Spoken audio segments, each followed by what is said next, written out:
Thank you. Good afternoon, everybody. We're going to try to learn some Torah together for a few minutes.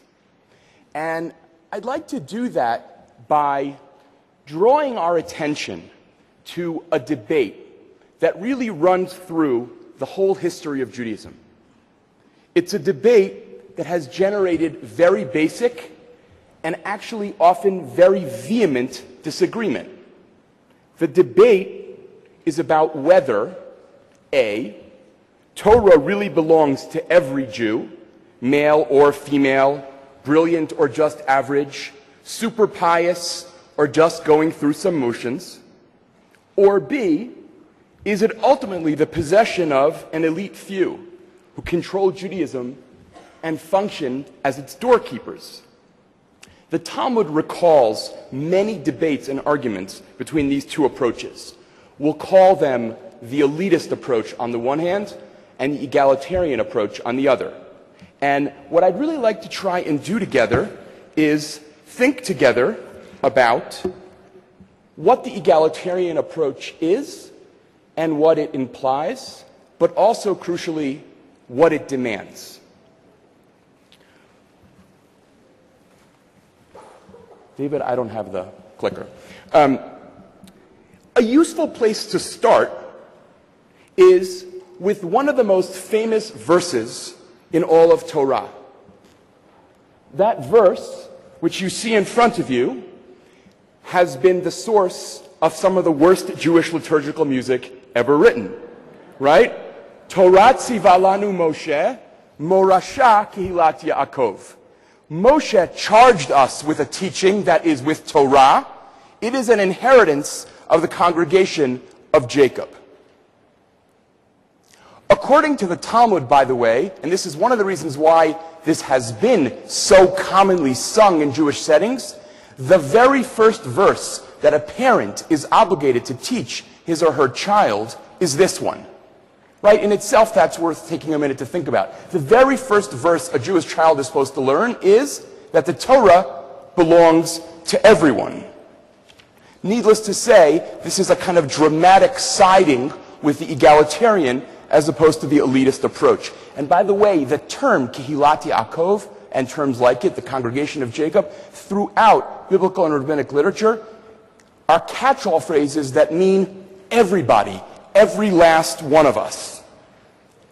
But now, look for a minute at what happens in the Mishnah, in Pirkei Avot. Because what we're going to see is something that is hard to understand on the face of it. A Mishnah, a rabbinic text that comes along and ostensibly says the very opposite of what the Torah says. Rabbi Yossi Omer, Rabbi Yossi says, Hakenat mechalil mod Torah. Prepare yourself to learn Torah. Now underline these words, she'ena Yerushalecha, because it is not your inheritance.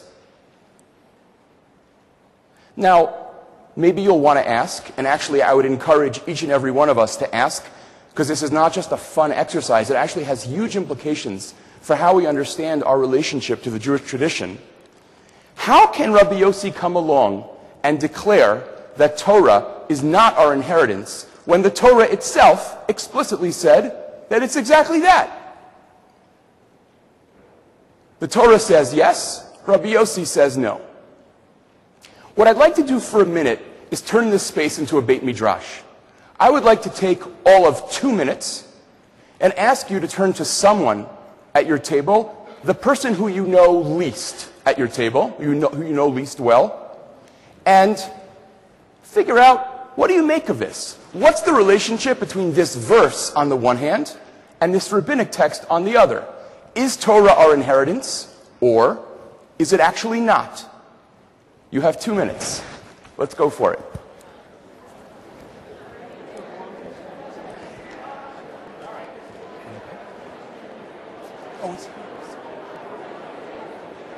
Okay, so to get us started, we're going to take 2 comments from the floor. Folks, I know, can I have your attention? This is a great sign, and this is a window into what a culture of a Beit Midrash can look like. We could probably spend the next hour trying to kind of explore the implications of this question. But I want to take a minute now to take two observations from the floor, and then we'll proceed from there. Is there anybody here who wants to introduce yourself? Oh, sure. Hi, my name is Andrea Lieber. I'm from Harrisburg, Pennsylvania. And we were talking about the fact that the text, what we learned here from the text was that according to Rabbi Yossi's chidush, his innovation here, seems to be the suggestion that one needs to be prepared. There needs to be some dimension of preparation or openness in order to receive the inheritance that is promised at Sinai. Great. So we'll come back to this in a second, but one of the implications, thank you for that, of Rabbi Yossi's comment is an inheritance does not mean simply, oh, here, now it's yours. It actually requires something of the recipient. Great. We'll take one more. Hi, my name is Daniel. I'm from Toronto and New York. We sort of discussed that the answer is C. It's none of the above. On one hand, the text seemed to offer us a difficult balancing act. On one hand, we're challenged to root our tradition in the deep well of Judaism, in the text, in the history. On the other hand, we're commanded to make it our Judaism, a Judaism that's relevant to us, to our world, to our lives, something that we can create in a fashion that's both rooted in that deep well and relevant to us. Okay, that C, Daniel, is great, because that C is a classic Jewish A and B, right? Great. To play for a second with Daniel's comment, I want to just point your attention to an interesting Hebrew ambiguity, okay?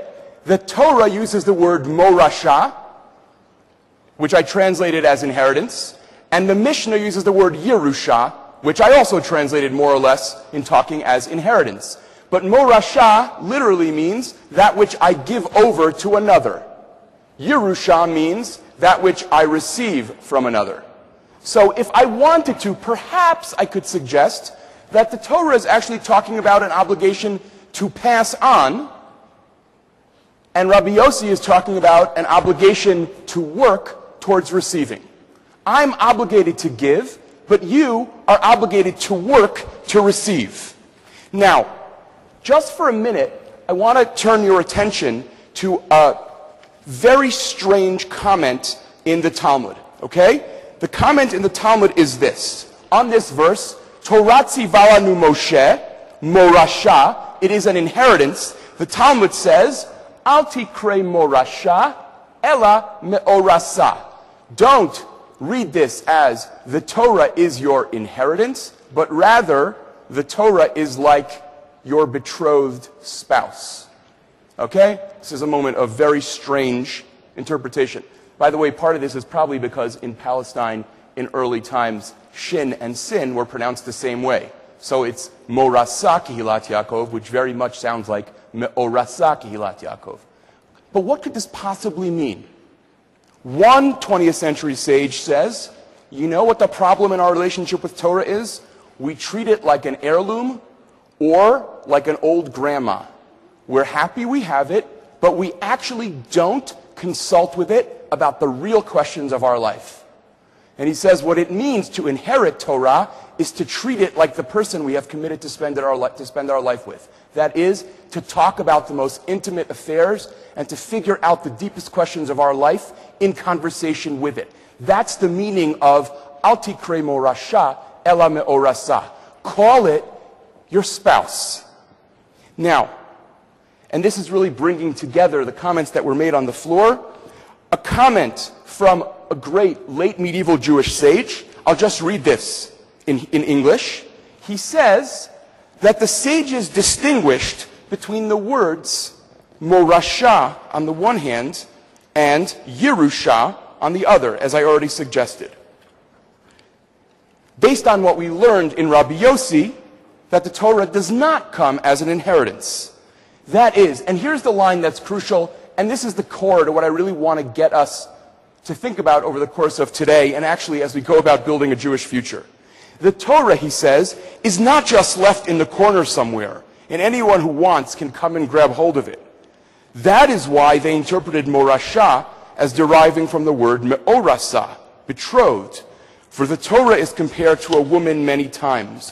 When it is first given to Israel, it is like a betrothed woman. And only when one learns at it, when one works at it, does it become like a spouse. In other words, if I could say this in one phrase, the Torah is an inheritance, but unlike the way we conventionally think about inheritances, it is an inheritance that we have to work for. That's, in a sense, the paradox of how Judaism thinks about Torah. It's an inheritance. It's mine. It belongs to me. And yet, at the same time, I have to earn it. What all this means, in just a couple of sentences, is, first, that the Torah belongs to all Jews. And let's be honest, many Jews, most North American Jews, in fact, have been deprived, I'm actually tempted to say robbed, of their birthright. What we need, in other words, is an end to vicarious Judaism, an end to Judaism where most American Jews watch other people be Jewish for them. Just think, for example, of the way the choreography of the American synagogue will have to change. No one takes ownership of anything feeling like they're in a stadium watching other people do it. And yet, and this is the second and final point I want to make, this challenge goes in both directions. Not just from lay people, whatever that means, right? Taking hold of the tradition, but also to those very people. It is not your inheritance, according to Rabbi Yossi. In other words, you have to work for it. You have to struggle to make it your own. Religion makes demands on us and has expectations of us. One of the most surprising things we learned from the sociology of religion in the 20th century is that religions that have no expectations and make no demands disappear. That's why the mainline Protestant denominations have been in dramatic and steady decline, and the evangelical churches have seen exponential growth, because people respond to actually expectations being articulated. So Torah is ours, but we have to work to own it and to live it. And business as usual in American Jewish life and American Jewish learning is actually over. The only question is whether we're willing to admit it and to change course. So my simple request, dream, suggestion is we work to give the Jewish people, that is all of us in this room and all of us in this room interact with, to give us back our inheritance, but also to show enough responsibility to know that it's an inheritance that we have to work for. Then and only then does it go from being me'orasa, our betrothed, to being our spouse and really the love of our life. Thank you very much.